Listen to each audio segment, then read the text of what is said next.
You know, that you open yourself up to allowing them to give you feedback on how it's going. How do they do that? Through the anonymous discussion board. And it gives you a chance, though, what's the power of it, I think, is it gives you a chance to respond to that in terms of changing something, or at least in terms of responding to the inputs that you're getting from the students in a public forum. And they will be brutally honest, but it's really useful stuff. Excellent. There's a box you check under conditions. And do they believe it's anonymous? Because technically nothing is really anonymous, but it can be obfuscated enough. You know, faculty don't believe things are anonymous, so I don't. But are you getting good feedback from them? Yeah. Cool. I mean, there's you know, a lot of students will never put anything in there, and every now and then there'll be something really great that comes through with it. I do that and that. I do that my face-to-face, like the year before. What's going well? What could be doing better? What could you change, and what could the instructor change? So they could say, you know, I'm earning a terrible grade, but well, maybe I could start reading more. You know, so how many of you do? Because I do a start, stop, continue 3 times in the class. After the 2 weeks, about the midterm, and at the end. And they're all graded, but small. And I like to kind of see if I've addressed it and let me know. And I reply to them. They say, well, stop assigning so much readings. I'm like, look, it's college, right? And then a similar thing, I'll say, you know, hopes and expectations, or what you plan to contribute to the course. And at the end, I'll come back and say, look at what you wrote, and then based on that, tell me what grade you deserve. So who's doing some kind of feedback loop? I'd encourage you, if you're not, now's the time. Would you say you turn them off after? I leave them on the whole time. Yeah, I'm on Angel, and I put him in a journal entry. And I do it 3 times in the term. And it's because that way everybody has to say what would they like to, it's a human relations class, so it's an easy one for them. What have you learned that you'd like to continue doing, stop doing, start doing? And as far as the course, what would you like me to continue doing, stop doing, start doing? And that way everybody has to give me some kind of feedback. Even if they just say, you don't have to stop anything, Jane, I think you're wonderful. You know, I mean, that's always nice feedback.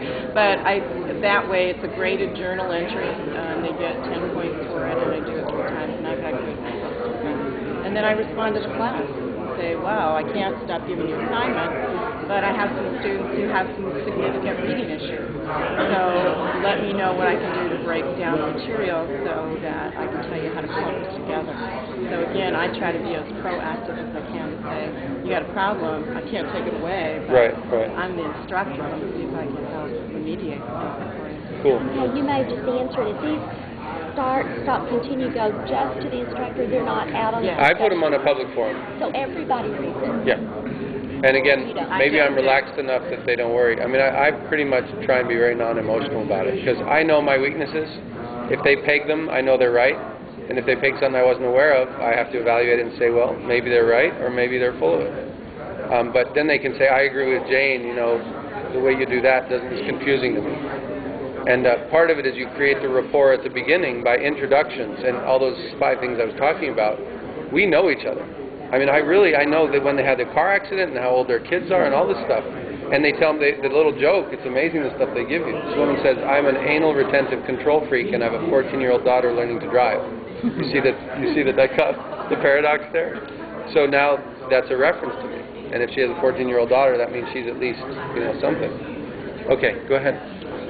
Well, I'm close to you. I've taught 1 class online, and I'm getting ready to switch to Moodle because I hate WebCP, so I decided not to use it. And Blackboard also. So I use actually nicenet.org, which I don't know if you've heard of it, but it's really bare bones. But it gives me a discussion thread, and then I use my department webpage, my homepage. And so I just kind of, I do like a syllabus quiz, like a lot of you have said. I have them do intros. One thing I try to do to keep them coming back all the time is I post little videos or neat pictures on my website. So it just sort of, because I get a lot of comments back from them, like, oh my gosh, that picture gave me nightmares, you know, like some graphic artist, you know, kind of Photoshop thing or something. And so that kind of keeps them checking in. But one thing I do that I got from a tip from another roundtable last year was because the discussions I teach philosophy, and the discussions can get so cumbersome. What I have in my syllabus at the beginning is that every week for the discussion posts, I want 2 moderators, and the moderators keep tabs of like who's participating the most, who's putting in the really thoughtful comments, and it takes a lot of work off of my shoulders because I can just read their moderator report at the end of the week rather than having to sit there, and go through and make sure everybody participated and how much, because the report will tell me who participated, how many times, thoughtful, not thoughtful, just in order to get, the comment in, etc. So that's... Do you provide like a template? Yeah, I do, and I can email it out too. And actually what happened was I just started this because I was kind of thrown into teaching an online class over the summer, so I had to kind of do it all. And I had 2 students in this class that came up with this fantastic template when it was their turn to do it, and so I've just copied it now. I mean, they saved me. It's really well done. So. Now, you should all know University of Phoenix Online uses basically an exchange server. So their whole way of running classes is kind of like email, which is pretty weak, all things considered. And I had an administrator from their school take a course of mine in Moodle. She's like, I really like this interface. What is this? It's like, you're like the biggest online system in the country. So it's interesting. You got others? No, that was it. It's just I'm looking forward to Moodle because NiceNet's just not. All right. Well, take my card. We'll talk. Yeah. Can I add something to the moderator? So we just moved to Blackboard 7.1, and there's the moderator feature in that. Are people using that? I don't know Blackboard, so I don't know.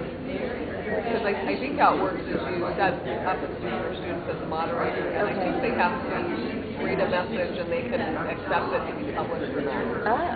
See, a lot of people are not yet upgrading. I mean, there's a lot of hesitation and technical problems. So, Smart. So so when you say that, it's like, well, so what is our motivation to upgrade? No, wait, we get to pay more money. No, wait. Okay, Dan. I teach a meteorology lecture lab. Awesome. And right now we're in WebCT, but we're going to be changing to Angel, so I don't know what's going to happen. But one of the things I do is I hold 2 conference discussions each week. One is a topic and one is the questions conference. Are they live? No, asynchronous. Okay. And like, for example, I have limited access now, but since I have a questions conference, most of the students are answering the questions, which kind of really, all I got to do is just make sure it's right. So that helps. As far as my topics, I choose an overall topic like El Nino, right. Discuss El Nino, then people will come in, give the basics, then I just keep on digging deeper, keep on asking more questions until by the end of the week, hopefully, we would have covered lots of... How do you grade that? Like, how do you know if they got enough?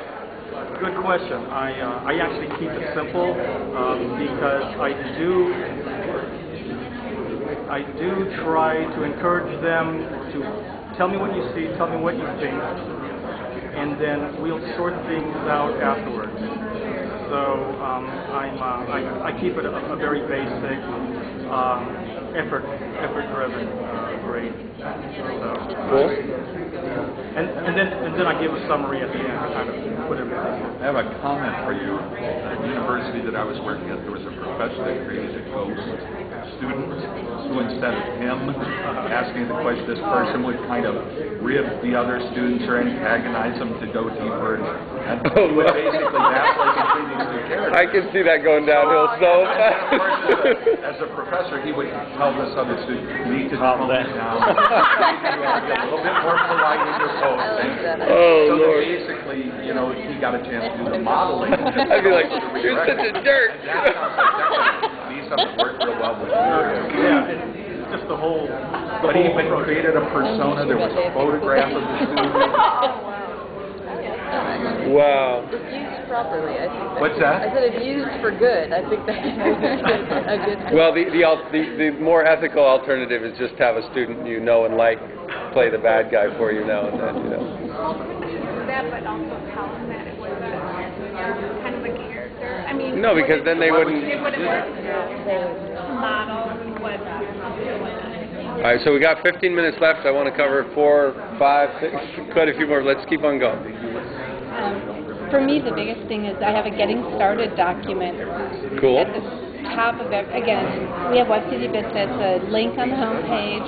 It's there for the entire semester. Homepage of the course. Homepage of the course. It's in every course I teach. And it's number one thing, read this document. Number two, read the syllabus. Number three, purchase your textbook. I didn't used to have that in there because I had it in my syllabus. You'd think. You'd think. Well, I started an 8-week class last week, and the first set of homework at the Computing for Business students class, a 100-level class. In my syllabus, textbook, here's, purchase at the bookstore, here's the name, here's the ISBN, here's how much it is. And I had a student email me at 10:30 Sunday night, New Mexico time, or at 11:30, and the homework was due at 11:55. Do I need to buy a book for this class? Well, I didn't get it. What city in New Mexico? Near Albuquerque. I was born in Taos. Okay. Yeah, I'm in Los Cool. Angeles. Okay. Yeah, and then I had two people ask me, since I started the class a week ago, do I need to buy a book for this class? I said, it's in the syllabus, duh. And yeah, so that's now. So the getting started includes a partial checklist. Yeah. Now, how many of you use these kind of like course contract checklists and things, not so much to get people to do it, but more to cover your butt later on when they complain? Because I know that they're not going to do what they say they're going to do. I mean, I make them write in their own writing, I will let you know if I drop the class, or I will let you know if I'm not participating, and then they don't. But at least when my boss says, what's going on with these people I haven't logged in 28 days? It's just, look, they promised. Oh, yeah. Okay, cool. What else? I do a bio and a welcome email. I do my bio, and then I do a welcome email and ask them, what do you want to get out of the course? Is this on a forum or an email? I send it, actually, it's on a discussion. So, Okay. What do you want to get from this class, and what are you willing to contribute to the class? Just so I know, and the other students know also. And I would add to that, the contribute part also ties, I love to let them give themselves a grade at the end. I say go back to the syllabus, which you read before, and then I list like the 5 things that they're graded on, and say address each of these items, look at your grade book, address each one, tell me anything you think I should know, and then what you think you've earned. Because it's very clear in the grade book, your quizzes, you have 15 out of 20. So they have to work with what they see. So it's not about what I gave them, it's what the grade book shows.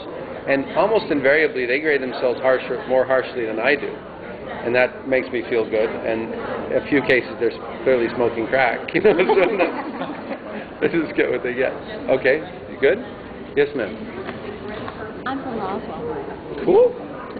And I do a lot of, some of the things that y'all said, I don't do some. I teach computer software online, so the discussion portion has always been a challenge. How they spend 3 weeks either learning or replacing old habits, I hope, on the keyboard, and then we go into Word, and there's just so much you can talk about with Word. So I have noticed from our advisory committee that what employers are wanting more than even the hard skill is the soft skills. And so my discussion centers around, first of all, I send them to a couple of websites that have a little tutorial about choosing a career. And they do that, and then we talk about that. And then the next week it'll be, what would be your dream job, and how would you go about trying to find that job? And then, okay, what's the first day on the job like? And kind of follow through during the semester. And I am every semester surprised at the comments of, I never really thought of that. And at one point we talk about netiquette, and I'm surprised. Now this is an intro class, but how many people say, I didn't know that you weren't supposed to do that. I didn't know all caps were shouting. Things that we have, known for a while. So the discussion, I think, especially in intro level class, can help engage those first-time students. Do you put lectures do you put lecture notes related to Word, or do you just give them assignments? No, I do instructor notes every week, and I work hard at making them sound like I'm just talking to them. And friendly, personable, that I hope encourages them to come back and say, well, I didn't understand this, or what about this? But no, I do. The problem is getting them to read them. And, then the questions I get in email, I've answered in the instructor notes. So I'll just, kindly say, would you go back with the instructor notes? Because I don't want to repeat what I just said. And so, but no, I do weekly instructor notes. Her mention of netiquette reminds me, since we started by talking about quality matters, Even if you, whether or not you buy into it, whether or not you're a subscriber, go find the original checklist and apply that to your course. Because there's nothing there that you really would say, oh, that's a bad idea. It may be you take issue with how it's presented or the verbiage or whatever, but it mentions discussing etiquette and expectations and so on. So the more checklists you can get, the more little ideas, you can always incorporate them and then hide them if they're not useful. But you create your own shell that you continue to reuse. And ideally, one of the course management systems will have like a component that they can all have easily. They all have various ways of sharing, but it'd be nice to just have a shell template that always has the course contract, always has the link to the faculty page, and so on. But you can synthesize that yourself until the time comes. Okay. I teach a composition class online every semester, and I do similar things that they mentioned. I have my contact information is right on the home page, the first thing they see, and a Start Here button. The Start Here button leads to a friendly hello from me and a reminder that they're supposed to email me after they've read the course information page if they're going to register for the course. That information's This is prior to registering. yes, but it's a reminder that they have to do that. I ask them to do that on the course information page so they know that our in-class meeting dates, they're going to be there, they know them in advance, don't register for the course if you can't come to these in-class essays. On that Start Here module, I also ask them to do an introduction. One of the things